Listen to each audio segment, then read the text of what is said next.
fakta-fakta itu menunjukkan kepada saya kalau eksepsi itu kemungkinan besar insya Allah ya, itu insya Allah dikabulkan karena itu pilihan yang terbaik. Kalaupun ada pengacara yang mengatakan karena berhenti eksepsi atau tidak, kan itu klien kami, hak kami kan, dan klien menyetujui. Kenapa ada suara lain, suara sumbang itu namanya radio rusak ya. Radio rusak itu bukan tim kami itu kalau ada radio rusak. Ini yang dimaksud saksi pelapor itu si Jokowi, Pak. Iya dong, di mana-mana. Anda sudah tahu ya putusan Nikita Mirzani, pelapornya adalah Dito Mahendra. Ternyata perkaranya dipulangkan oleh hakim karena Dito Mahendra sudah dipanggil secara layak 2 kali ke persidangan, nggak pernah datang. Ya, jadi buat Langkah Update, optimisme saya mudah-mudahan doa semua pencinta Langkah Update, Anda percaya pada kekuasaan Allah, insya Allah itu akan dikabulkan eksepsi kami karena itu ongkos yang murah. Ya. Oke, terus kesiapan dari tim pengacara Dokter Tifa apalagi nih Pak, peluru-pelurunya nih? Oh, pelurunya kita simpan dulu. Yang pasti kita keluarkan rahasia, ya? Peluru pasal 217 ayat 1 dan ayat 2 itu dulu ya. Oke. Terus sekarang dia kemana Bang? Bekas KSP. Ya pokoknya pejabat lah dia. Sekarang di mana dia sekarang? Coba Bang Rustam sampaikan 1-2 salam buat Eko lah, biar dia datang ke sidangnya Dokter Tifa. Ini kan sudah terbukti, Andi Aswan datang, semua datang, tidak ada masalah, ya kan? Nah, kenapa Eko Sulistyo datang dong ke sini ke sidang Dokter Tifa? Gak mau datang lah, PKI kan begitu mainnya. PKI lah. Karena dia salah, dia nggak akan datang.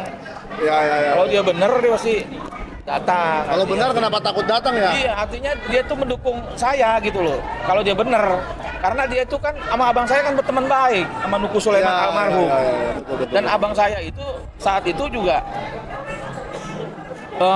banyak juga. Ajakin Pak Roy ke sini dong, bentar.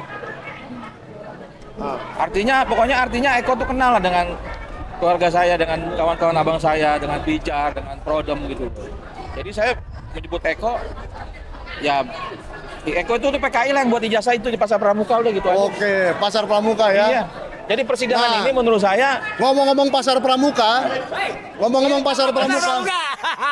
ada seseorang yang Eko Sulistyo. di sebelah saya ini ada yang dituduh oleh seseorang bernama Richard Utajulu. Ijazahnya dari Pasar Pramuka juga katanya. kacau. Gimana itu Pak? Katanya UNJ sudah membatalkan atau karena terpidana atau apa? Mana membatalkan? Ijazah ini memang baru saya ambil kemarin. Oh. Ya karena Tapi mukanya ganteng ya. Oh iyalah. Identik nggak ini kalau pakai dong. retina face? Asli. Kan ada lintasan stempel. Iya. Ada kemudian watermark. UNJ. Ada embossnya tuh kelihatan embosnya. Oh, embossnya kelihatan Meskipun ya. ini kopi ya, meskipun ini kopi, Iya, tapi iya. embossnya tetap kelihatan. Jadi ini nggak sama dengan apa yang kemudian dituduhkan oleh sahabat saya Mas Rustam terhadap Eko Sulistyo yang pembuat ini. Ya, ini asli. Jadi ini bukan dari Pasar Pramuka ya? Bukan, meskipun kampusnya dekat dengan Pasar Pramuka. Ini Universitas Negeri Jakarta.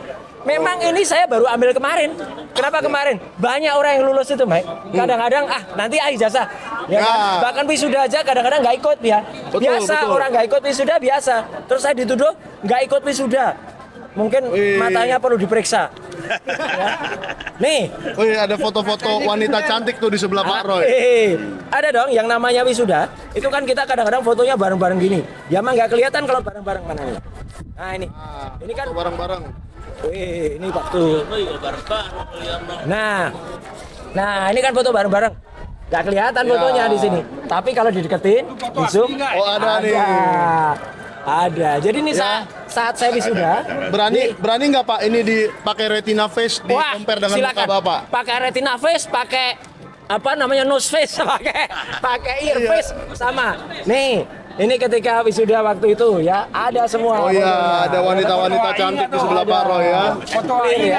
Wisuda Universitas Negeri Jakarta tanggal 6 Maret 2024. Nah, ini saya Ya. dekatin ya. Ya, 6 Maret 2024. Jadi Ada. bukan di wisuda kemarin ya. Ya. Katanya kan Bapak di wisuda kemarin. Ijazahnya di print kemarin. Tiba-tiba datanya celuk ada kemarin. Tanggal berapa nih tanggalnya? Jelas ijazah? asli. 31 Januari 2024. Ini ijazah Siapa lama yang bilang bukan masuk? ciptaan baru ya. Siapa Ini yang ciptaan bilang baru. Jadi saya nggak Ijazahnya. enaknya Ya. di mana-mana Roy saya Suryo. dilabeli pendukung Roy Suryo. Wih. Nah, kalau saya pendukung Roy Suryo, makanya saya pertanyakan ijazah Makanya. yang dituduh palsu ini, Betul. gitu kan? Clear ya. Jadi itu insya Allah clear. Jadi langkah ke depan tinggal kita menjerat orang-orang yang mengedarkan kabar bohong ya, Ya. atau fitnah ya. Salah satu orangnya namanya Richard Hutajulu. Ya, Dan betul. ada satu saksi kunci tentang perkataannya Richard, yaitu Michael. Gua lagi. Jadi saksi. Iya, iya, iya. Jadi Richard Hutajulu itu dulu pernah memberikan ke saya data-data mengenai ijazah Jokowi. Oke, awalnya Jokowi. Awalnya mengenai ijazah Jokowi. Ya. Tapi lama kelamaan setelah dia podcast bersama orang-orang yang tidak usah disebutkan namanya, nggak perlu kita buat Ya, ya, terkenal. Kok tiba-tiba dia meneliti ijazah Roy Suryo? Oke. Gimana pendapat Bapak? Ya nggak apa-apa, neliti. Kok orang yang meneliti ijazah Jokowi tiba-tiba Nggak boleh. Ijazah setiap orang, terutama orang publik ya. Saya meskipun bukan pejabat publik lagi, Ya. tapi itu boleh diteliti untuk menunjukkan keaslian. Jadi kalau misalnya nanti Pak Rustam, gua teliti deh ijazah Indonesia, silakan. Dan kalau perlu saya berikan transkrip nilainya, nih transkrip nilainya.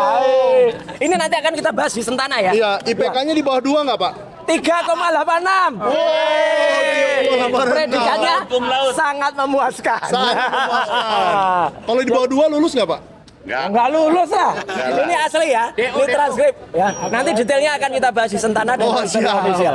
Promosiin Sentana semua Promosi jadi. dong. Oke, Aduh. jadi udah jelas ya tentang Ya. ijazah UNJ Ya. S3 dari Pak Roy Suryo. Ini Loh, kalau dari S1 sama S3 kok nggak ada S2-nya? Ini loh S2-nya. Oh, ini S2-nya. UGM asli ini UGM ya. Wah, asli. Oh, ini tapi MKes ya, Magister Kesehatan. Magister Kesehatan. Iya, iya, iya. Gitu. Jadi, apa lagi? ada lagi nggak, Dan Bang? kita harus terus bikin dukungan untuk TPIP, tim pemburu ijazah palsu. Betul. Jokowi. Ya, Sedang melaporkan Mas ke Rustam Baris Krim. Effendi, Pak Rizal Fadila, Pak Heru dan satu lagi. Bu Kurnia Triulani. Ya. Jadi begini. Ya, coba jelaskan. Jadi apa yang saya dapat di lapangan sana, ini Ya. bahwa 100% ijazah Foto dia. Jokowi dibuat di Foto Pasar dia. Pramuka. Sip. Yang membuat itu Eko Sulistyo, Yes. mantan ketua KPUD Solo, ketua KSP dan komisaris PLN. Oke. Nah, jabatan Pantes. jabatan banyak. Makanya listriknya mati-mati Iya, sekarang. Pak harus apa ngomong? Nanti mati-mati listrik. Jadi yang harus ditersangkakan itu adalah Jokowi, Semua belakangnya. Eko Sulistyo, Itu. diduga kuat juga Pratikno. Nah. Jadi bukan kami yang harus jadi tersangka. Iya, betul. Orang-orang inilah yang terindikasi kuat yang membuat ijazah itu. Walaupun polisi ini menyatakan ini identik, UGM bilang ini asli, tapi yang buatnya orang ini nih. Secara Eko Waduh. Sulistyo, aktivis PKI. Wih. Orang ini PKI. Abang punya Jadi saksinya PKI nggak? Banyak. Di kalangan kami aktivis bilang itu Eko memang PKI. Orang-orang yang suka berbuat jahat itu, Ah. kalau menurut saya ini. Wah, asu KB. Jadi Eko itu tidak akan marah kalau kita bilang Eko PKI, karena memang dia PKI dan dikenal di kalangan aktivis dia PKI. Jadi dia nggak akan marah. Iya. Tapi dia nggak akan berani tampil karena dia Oke. buat udah selesai. Jadi Jokowi nggak bisa berbohong lagi. Berarti PK itu apa? Partai Keasuhan Indonesia. Jadi kira-kira seperti itu. Itu mungkin sama seperti bilang Rustam TPIP gitu. Oh ya. Iya betul. Jadi Masa marah dibilang? Enggak. sampai hari ini saya sebutkan nama Eko itu udah lama, Ya. tapi nggak berani tampil anak ini. Dan dia tahu saya laporkan, keluarga Nuku melaporkan dia tahu. Wah, sip. Tapi kenapa dia nggak mau tampil? Artinya ada sesuatu, Ya. ada kesalahan yang diperbuat. Saya tidak menuntut dia, cuma suruh dia minta maaf aja, Mas. Betul. Minta Iya. maaf pada saudara Indonesia. Dan ngaku. Dan Ya. ngaku, Jokowi juga sama, selesai kasus ini. Yes. Kalau masalah ditangkap itu urusannya Prabowo, mau dilepaskan nanti itu urusan Iya. Prabowo. Nah, ini pertanyaan $1 million question buat Pak Roy. Apa? Kalau seandainya Richard Hutajulu dan Bill minta maaf, dimaafkan nggak, Pak? Terserah rakyat. Woi, terserah Saya rakyat. sih gitu. Berarti minta maaf dulu kepada rakyat itu. Soalnya Ya. kan ada Ya. yang saya itu tidak membela Roy Suryo. Kuasa saya adalah rakyat. Nah, Iya. minta surat kuasa ke rakyat. Minta maaf ke rakyat dulu ya. Minta maaf ke rakyat dulu. Kalau Sedikit rakyat lagi mau yang memaafkan kemarin. nanti. Ya, ya. Yang Apa, kemarin Pak Nusra? pelaporan itu Ya. segera Mabes Polri, Baris Krim untuk menyikapi Ya, laporan betul. itu. Ya, karena ini sudah harus mendesak. Yang 3 orang terduga terlibat dalam pembuatan ijazah palsu. Yang termasuk pelapornya adalah saudara kita nih, Ya. Rustam Effendi. Jadi saya minta kepada Mabes Polri segera menyikapi ini. Jangan sampai rakyat marah dan bosan melihat ini kondisi seperti ini dia. Ya, kita sudah berkali-kali untuk melaporkan. Sudah 2 kali apa 3 kali itu laporan, tapi tidak ditanggapi. Ya, semoga Mabes Polri ini ada sikap tegas untuk memanggil yang 3 orang itu dan memprosesnya. Mas Uni, Terima kasih. Luk mau bongkar lagi. Enggak, sedikit dulu. Iya, nggak apa-apa, silakan. Sebelum ini saya mau ke Pak Nursam dulu nih. yang lain dulu, Pak Nursam, apa-apa. kok sepertinya Bareskrim hanya cepat melayani pelaporan ijazah kalau pelapornya Egy Sujana. Jangan-jangan Pak Nursam harus merekrut Egy Sujana lagi. Nah, tidak. Gimana Pak? Ya, Egy sudah itu adalah teman kita. Biarkanlah mereka itu mengembangkan bakatnya. Oh, gitu ya. Tapi kita ini tetap konsisten, pro dan harus kita tidak mendiamkan persoalan ini masalah ijazah. Jangan Bareskrim tinggal diam ya. Ya, Harus jangan Bareskrim tinggal diam. Karena percepat. sudah 3 kali kita laporkan. 2 apa 3 kali kita laporkan. Belum ada reaksi. Nah, inilah yang terakhir barangkali. Minta dari Bareskrim bersikap. Jangan didesak sampai didesak oleh rakyat baru berbuat. Jangan tunggu sesuatu yang tidak mungkin akan terjadi, tidak Luar diinginkan. biasa. Saya kira demikian. Memang sidang Dr. Tifa ini membawa banyak berita ya. Tidak hanya soal Dr. Tifa, tapi soal Bareskrim juga, TPIP, soal Eko Sulistyo. Ya nggak apa-apa, silakan Pak. Terima kasih. Nah ini soal apa lagi nih? Formul game over, perjalanan pendidikan Gibran Bukan permainan. bukan permainan. Ini buku atau skripsi atau apa? Ini baru Saya apa ya? pegangin, nggak apa-apa. Ini baru ininya aja, kisi-kisinya, teasernya, trailernya. Oh trailer. Kalau trailer itu film bro. Iya, kalau film tuh anggap aja trailer ya. Main-main. Bocor halus. Iya. Kalau ini mah bukan halus lagi. Jadi betul. jangan dikhawatirkan kalau misalnya Pak Roy Suryo dan Bu Tifa itu lepas dari kriminalisasi ya. Sebenarnya ini kan kriminalisasi kan. Nah, terus kita akan berhenti mengejar ijazah, tidak. Karena saya sendiri sudah mengajukan permohonan informasi ke KPU pusat untuk baik Bapak Presiden Prabowo maupun Mas Gibran. Tapi saya tidak menuduh dua-duanya palsu. Justru saya nanti mau kasih lihat ini loh, kalau pendidikan luar negeri bisa jadi presiden, bisa jadi wapres, begini bentuk ijazahnya. Itu yang saya minta informasinya dan tidak dijawab tentunya. Tapi Tidak. Bang Luk, saya harus melawan sedikit nih oleh Bang Luk ya. Karena banyak sekali narasumber yang saya wawancarai yang mencoba memberikan ijazah SMA luar negeri dan ditolak di meja resepsionis KPU. Nah itu dia, makanya nanti kita lihat. Kenapa Gibran lolos? Nah itu dia, makanya kita lihat nanti. Kalau ya. Jumat depan itu kan limitnya. Kalau ternyata Jumat depan tetap tidak ada informasi apa-apa, ya saya akan ajukan sengketa ke Komisi Informasi. Dengan terima kasihnya, buktinya nanti yang akan saya bawa adalah putusan Bonatua dan Bon Jovi yang udah menang. Jadi saya tinggal kasih unjuk aja, ini udah pernah menang kok. Nggak usah bawa bukti banyak-banyak, cukup itu aja. Tapi kalaupun lawyernya siapa? lawyernya Solo aja kayak Bang Bonatua kan karena udah ada contohnya menang Jangan gitu. Jadi bilang Solo bro, nanti Oh, iya. dikira Anda mau ke Solo. oh iya ntar Solonya dikirain itu. bawa buku RJ Dikira bawa Anda pulang geng- parcel. Oh iya. Dikira Anda geng Solo. Oh ini kebetulan ya saya pakai baju kotak-kotak ini ya. Jadi kalau ada yang dibilang sakit hati ya, dengarkan camkan bahasa saya. Saya kelahiran tahun 1995. Ya mungkin muka saya muka tua atau gimana. Pokoknya saya kelahiran 1995. 2012 itu saya pertama kali nyoblos dan saya menyerahkan keperjakaan politik saya pada Pak Jokowi. Karena Pak Jokowi dan Pak Ahok lah yang pertama kali saya coblos dalam konteks pemilu. Ya. Seperti itu. Pertanyaan saya, Anda nyoblos Jokowi Ahok itu karena suka Jokowinya apa suka Ahoknya? Karena kabarnya pemimpin yang merakyat, yang belusukan, Katanya. toleran katanya, gitu kan, iya. Iya, Karena kan waktu dulu kan nggak ngerti. Sejak jadi gubernur nggak pernah kegorong-gorong lagi kayaknya beliau. Oh ya sampai jadi presiden juga nggak pernah kegorong-gorong Nggak pernah lagi. Iya. Sudah Coba saya mau lihat ini bukunya buku apa sih? Ini kan sudah 3 kali. gila. Saya cukup 1 kali. Berat dong ya. Karena taunya toleran, Saya baca merakyat. ya. Saya enggak sih. Kategori konten menyesatkan. Wow. Saya enggak. Cuitan Ewing. Ternyata Gibran satu kampus dengan Hotman Paris. Nah. UTS. Wow. Jadi dia nggak bisa bedain antara UTS dengan UTS insert. Ya namanya. Nah, Itulah itu. sebenarnya pada intinya buku ini hanya memuat 2 halaman ini. Jadi ini meskipun bentuknya tabel-tabel, tapi ini dua-duanya beda ya. Jadi ini kenapa dibilang kok judulnya Thermal Game Over ya? Karena sebelum-sebelumnya udah ada buku Gibran Endgame.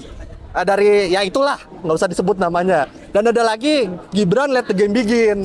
Makanya karena kok kayaknya main-main udah game over aja. Ini kita jangan main-main karena hasilnya seperti ini. Bahwa lembaga negara, ya ini lembaga negara dan Anda ini tidak para takut.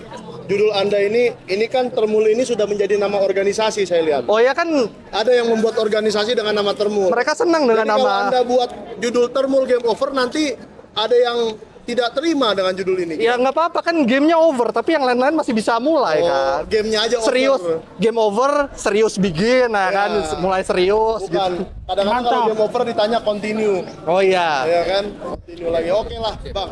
Apalagi Bang yang Ya, Dokter inti- Tifa kasih ini dong sedikit. Oh ya itu yang tadi saya tanyakan ya, Pendapat. kenapa Pit B, Pitsus Pit B gitu kan?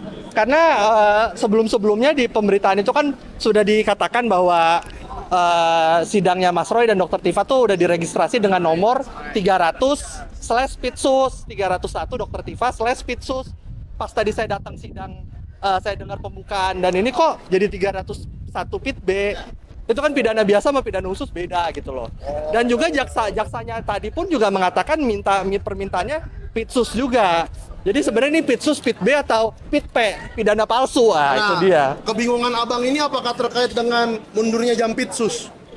Kejauhannya. Bisa jadi. Oh, Tadinya gitu. pidana khusus Pitsus jadi Pit B karena Jampitsusnya mundur. Karena Jampitsus mundur. Mundur jadi pidana Roy Suryo hilang. dan Dr. Tifa jadi Pit B. Nggak bisa Berkasnya- Pitsus. berkasnya hilang. Karena kepala jaksa Pitsusnya hilang. Oh, oke. Ya kan bener kan Febri di mana Febri? Bang Febri di mana Bang? Oh iya. Ya kan Bang Febri di mana? Udah bersalaman. Kepolisian dengan jaksa, kejaksaan sudah bersalaman dan Ya. kami ini bersatu katanya ya. Karena saya tadi mencatat beberapa hal ya. Oke, siap. Jadi Saya gini, tempelin sini aja, Bang. ya. Jadi Ini kan, pendapat hukum Bang Refli mengenai sidang tadi ya. jadi Silakan, kan Bang. begini. Saya datang ke sini memang sengaja ya. Ini malah pergi nih. Sini dong ini mana? Oh, saya kesini lagi. Iya dong. Oh iya, katanya mau serius. Iya, Kalau ada saya jadi ketawa-tawa. Jangan ya. Enggak. Jadi saya datang ke sini sengaja ya untuk melihat, mendengar bagaimana nota perlawanan dari Jaksa. tim Dr. Tifa itu dijawab oleh jaksa. Oke. Dan menurut saya ada beberapa hal yang menurut saya penting ya untuk untuk ditanggapi. Misalnya bahwa pasal 32 dan 35 itu dikatakan sebagai pidana murni. Kalau itu dikatakan sebagai pidana murni dan bukan pidana aduan, sehingga ketika ditarik laporan tidak menyebabkan yang lainnya gugur, maka saya mengatakan bahwa sesungguhnya RJ terhadap 3 orang sebelumnya itu tidak berlaku harusnya. Kenapa?